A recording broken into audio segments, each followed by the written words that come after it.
It's time for more news about Christian Wilkins. Let's do it now.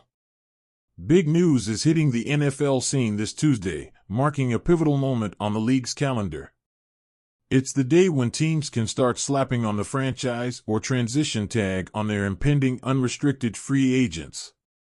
For the Miami Dolphins, all eyes are on defensive tackle Christian Wilkins, who stands out as a prime candidate. Now, after showcasing his skills on the field during the 2023 season, playing under his fifth-year option, Wilkins is poised to become an attractive prospect in the free agent market. He's not just any player for the Dolphins, he's a cornerstone of their defense that they can't afford to lose. The best-case scenario for the Dolphins would be to secure Wilkins with a new long-term contract. However, negotiations might not be a walk in the park, especially considering the lack of success in reaching a long-term agreement last summer. To buy more time for negotiations and retain the valuable Wilkins, the Dolphins have the option to apply the franchise or transition tag. But, as with many things in the NFL, it comes with a price tag, around $20 million.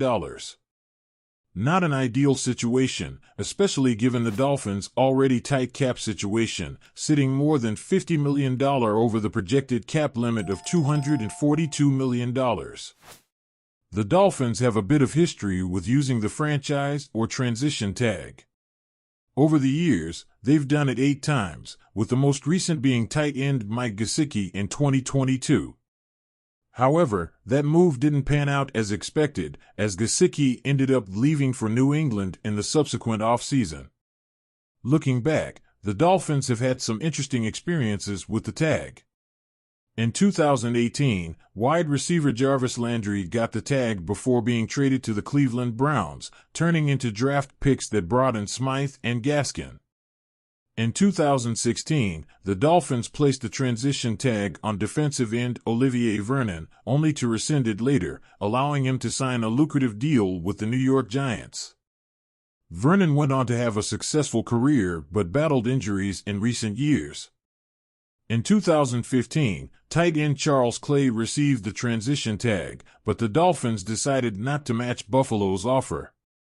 It turned out to be the right call, as Clay's performance didn't quite match his Miami days.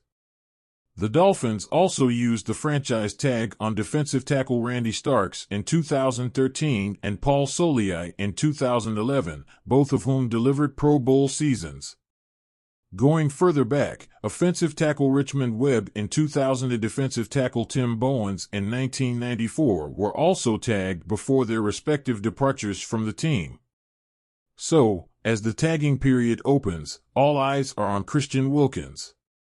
Will he become the 9th player in Dolphins history to receive the franchise or transition tag? The Dolphins front office faces a crucial decision with cap constraints in mind, and the negotiation table is set for a potentially challenging round of talks. The outcome will significantly impact the Dolphins' defensive strategy for the upcoming season. Stay tuned for more updates on this developing story.